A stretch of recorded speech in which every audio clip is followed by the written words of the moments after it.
Welcome back to Don Oragon Vlog. Today we uncover the forgotten warriors of Bicol, whose bravery and strategy shaped the region long before foreign colonizers arrived.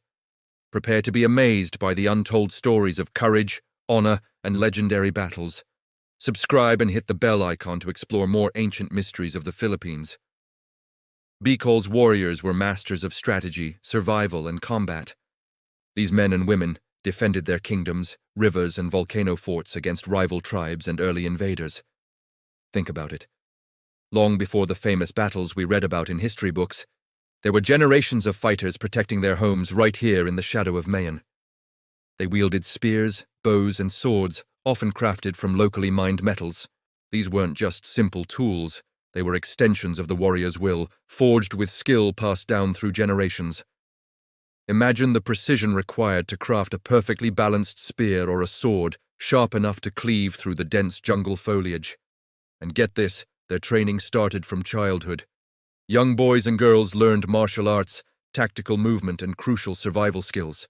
They learned to read the forest, to move silently, and to understand the rhythms of nature. This wasn't just about fighting, it was about becoming one with their environment. What's even more fascinating is that some of these warriors were also spiritual leaders.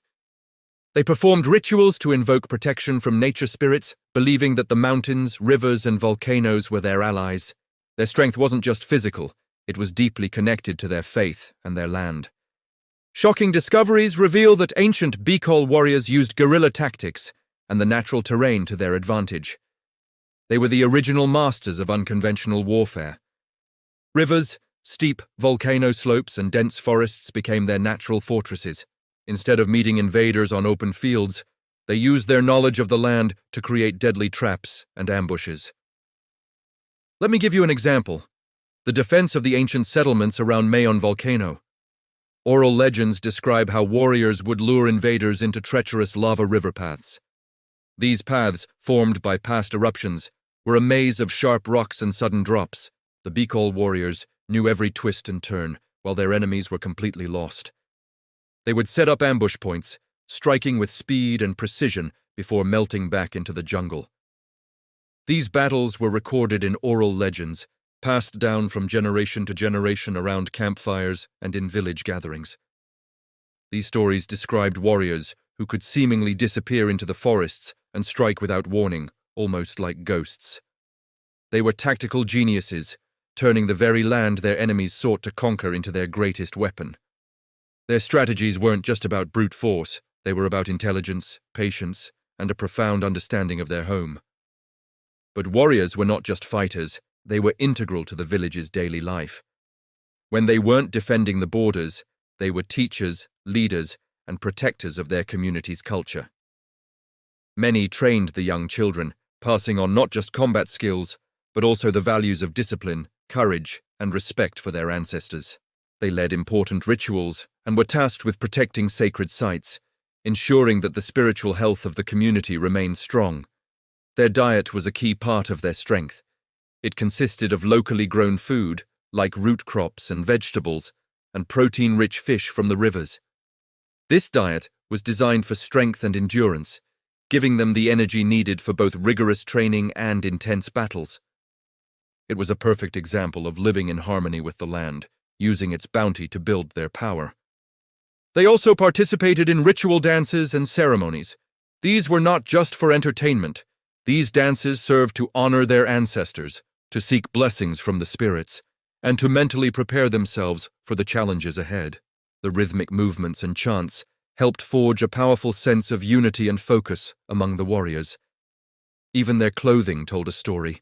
It often included armor-like woven fabrics made from strong local fibers, providing protection in battle.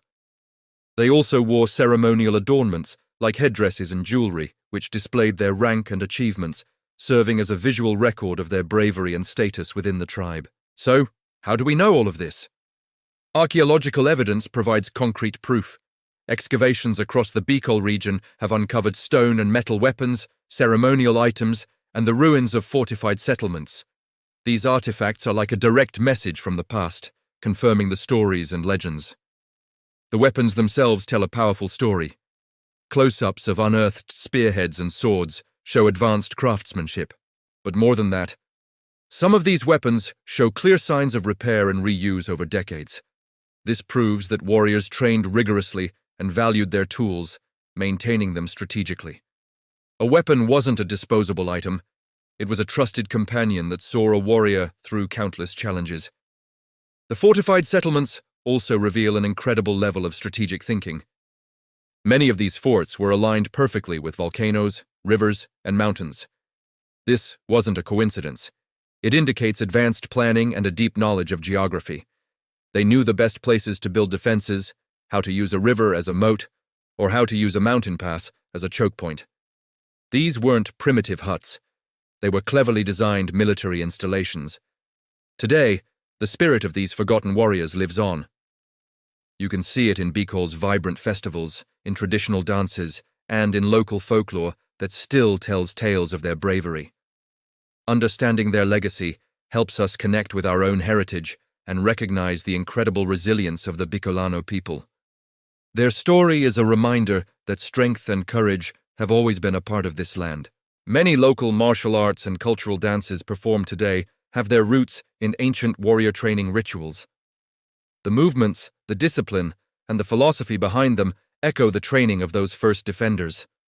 Even modern celebrations often commemorate legendary battles and ancestral victories, keeping the memory of these heroes alive for new generations. The warriors may be gone, but their spirit endures.